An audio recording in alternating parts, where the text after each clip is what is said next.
Waalaikumsalam warahmatullahi.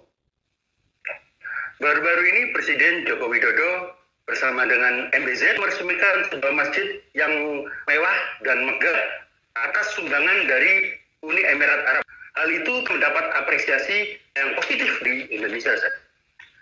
Ada salah satu YouTuber memuji-muji Uni Emirat Arab, maju, unggul, dan berharap Indonesia untuk berkiblat kepada Uni Emirat Arab. Dia juga menyebut Yaman sebagai negara gagal. Bagaimana pandangan Ustaz terkait hal ini? Ya, bismillahirrahmanirrahim. Sebetulnya memuji selama itu ditujukan kepada sesuatu yang nyata baik, tidak ada masalah. Pembangunan masjid megah, mewah, disumbangkan dengan biaya penuh, itu adalah sesuatu yang positif, meskipun masjid itu bukan kebutuhan dasar di Indonesia. Tapi sebagai pemberian kita patut mengapresiasi.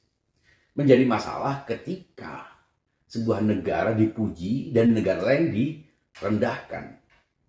Memang faktanya Uni Emirat Arab adalah negara maju, makmur, sejahtera, maju dalam teknologi, sistem pengelolaannya profesional, futuristik, dan seterusnya.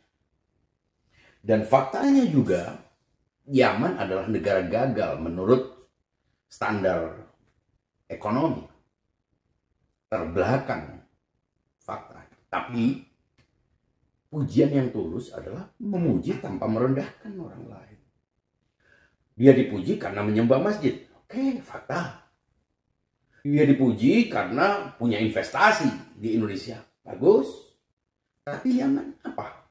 Yaman sebuah negara yang sedang dirundung masalah. Dia tidak melakukan sesuatu yang buruk buat kita, buat bangsa Indonesia. Dia jauh. Dia dengan persoalannya.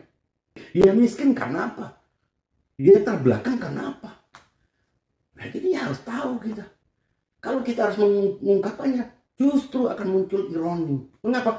Karena Yaman dimiskinkan, dibuat terbelakang, dihancurkan, diintervensi oleh Arab Saudi dan Uni Emirat Arab bersama belasan negara lainnya di bawah koordinasi Amerika. Artinya kejayaan, kemakmuran, kesejahteraan, kemajuan itu berdiri di atas puing-puing kehancuran Yaman, di atas darah bangsa Yaman, bayi-bayi yang kehilangan nyawa. Ini persoalannya. Yaman adalah satu dari 8 negara-negara yang pertama kali mendukung kemerdekaan Republik Indonesia. Sebelum Emirat berdiri bahkan. Emirat bukan negara demokratis. Yaman negara demokratis. Emirat bukan republik. Monarki. Federasi monarki. Yaman dengan keadaannya adalah republik. Yaman punya kekayaan, tapi dirampas. Yaman punya pelabuhan besar. Yaman punya sejarah kerajaan Sabah, punya peradaban, punya tanah subur. Tidak semuanya gurun. Yaman memang gagal, miskin, terbelakang, tapi punya dignity, kehormatan, kemerdekaan. Dan itu cukup menjadi alasan untuk dihormati. Apa arti kesejahteraan tanpa kemuliaan? Tanpa independensi, tanpa kedaulatan. Tidak ada arti. Tapi makmur tanpa kemerdekaan, tanpa independensi. Apa artinya? Banyak negara-negara yang rela untuk tidak hidup sejahtera. Tapi punya keberanian, punya keputusannya sendiri, punya kedaulatan sendiri. Ditindas, diembargo. Kita lihat banyak negara-negara. Iran, Venezuela, Korea Utara. Banyak negara-negara yang punya kedaulatan. Mengambil sikap. Dan Indonesia bisa bersikap begitu. Juga makmur. Indonesia tidak perlu kiblat.